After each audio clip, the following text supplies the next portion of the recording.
मुख्यमंत्री नीतीश कुमार के दाएं में भूमिहार और बाएं में ब्राह्मण, क्या है इसके सियासी मायने? भूमिहार और ब्राह्मण को इतना भाव क्यों दे रहे हैं नीतीश कुमार? आप सबों को मालूम ही होगा कि इसी 12 जून को विपक्षी दलों की महा बैठक पटना में मुख्यमंत्री नीतीश कुमार की अध्यक्षता में होने जा रही है, जिसमें कांग्रेस सहित तमाम प्रमुख विपक्षी दलों के शामिल होने की संभावना है। नीतीश की विपक्षी एकता की मुहिम को महाबैठक के अंजाम तक पहुंचाने में करीब 1 साल का समय लगा है। इन 1 वर्षों में हुए सभी ताबड़तोड़ राज्य के दौरों और मुलाकातों में क्या आपने एक कॉमन चीज गौर की है? नहीं ना।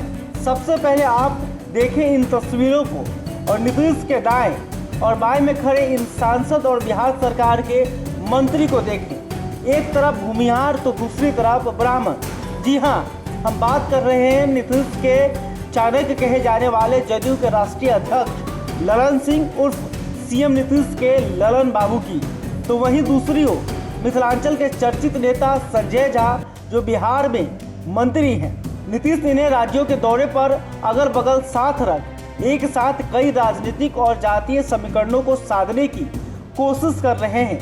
आइए समझते हैं इसके क्या मायने हैं। बिहार के मुख्यमंत्री नीतीश कुमार 2024 लोकसभा चुनाव को ध्यान में रखकर न सिर्फ विपक्षी एकता कायम करने के मुहिम पर राज्यों का दौरा कर रहे हैं, बल्कि अपना कुनबा भी मजबूत करने में जुटे हैं। नीतीश कुमार अब तक जिन बड़े नेताओं से मिल चुके हैं, उनमें कांग्रेस के पूर्व अध्यक्ष राहुल गांधी, कांग्रेस के अध्यक्ष मल्लिकार्जुन खड़गे, पश्चिम बंगाल की सीएम ममता बनर्जी, दिल्ली के सीएम अरविंद केजरीवाल, रासपा के प्रमुख शरद पवार, झारखंड के सीएम हेमंत सोरेन, शिवसेना प्रमुख उद्धव ठाकरे आदि शामिल हैं। इन सभी मुलाकातों की तस्वीर पर नजर डालें तो एक बात गौर करने वाली है। नीतीश कुमार न केवल विपक्षी दलों के कद्दावर नेताओं के साथ लाने की कोशिश में है, बल्कि वो बिहार के वोटरों को संदेश देने की कोशिश कर रहे हैं कि वो ब्राह्मण और भूमिहार के नेतृत्व के साथ लेकर चल रहे हैं। नीतीश कुमार के हर दौरे में उनके दाएं और बाएं में ललन सिंह और संजय झा रहते हैं। 2020 के बिहार विधानसभा चुनाव में जनाधार घटने के बाद से नीतीश कुमार अलर्ट मोड पे दिख रहे हैं। वो लगातार जातीय गोलबंदी में जुटे हैं। ओबीसी समाज से आने वाले नीतीश कुमार अपने साथ ललन सिंह और संजय झा को लेकर चलते हैं। विपक्षी एकता के लिए राज्यों का दौरा पर जिन भी नेताओं से नीतीश कुमार ने मुलाकात की, उस दौरान ललन सिंह और संजय झा उनके साथ दिखे। यहाँ बता दें कि ललन सिंह भूमिहार जाति से आते हैं और संजय झा ब्राह्मण जाति के हैं। ब्राह्मण बहुल मिथिलांचल के इलाके में संजय झा अपनी धमक पहले ही दिखा चुके हैं। 2020 के बिहार विधानसभा चुनाव के दौरान संजय झा की अगुवाई में ही तब के एनडीए ने 60 में से विधानसभा की 40 सीटों पर जीत दर्ज की थी। वहीं जदयू के राष्ट्रीय अध्यक्ष ललन सिंह मुंगेर से सांसद हैं और बिहार के भूमिहार जाति का बड़ा चेहरा माने जाते हैं। नीतीश के राजनीतिक संघर्षों के साथी रहे हैं और जदयू में नीतीश के बाद नंबर 2 की हैसियत रखते हैं। इसके अलावा नीतीश कुमार जब कभी बिहार में किसी कार्यक्रम में शिरकत करने पहुंचते हैं तो उनके साथ भूमिहार जाति से आने वाले मंत्री विजय चौधरी दिखते हैं।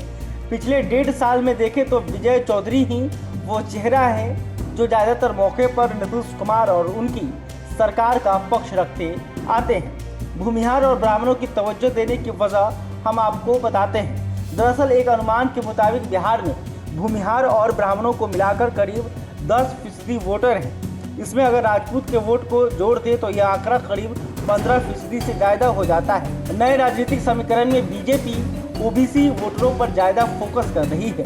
वहीं नीतीश कुमार बीजेपी के कोर वोट बैंक फॉरवर्ड समाज में सेंधमारी करने की कोशिश में है। आरएलजेडी के सुप्रीमो उपेंद्र कुशवाहा और जदयू के पूर्व राष्ट्रीय अध्यक्ष और बीजेपी नेता आरसीपी सिंह के नीतीश की पार्टी जदयू से अलग होने और सम्राट चौधरी के बिहार बीजेपी का प्रदेश अध्यक्ष बनने से एक बात तो साफ है कि नीतीश कुमार से बड़ी संख्या में कुर्मी कुशवाहा वोटर छिटक सकते हैं। कहने का मतलब कि नीतीश का लौकू समीकरण अब खतरे में है, क्योंकि बीजेपी इसे साधने में जुटी है।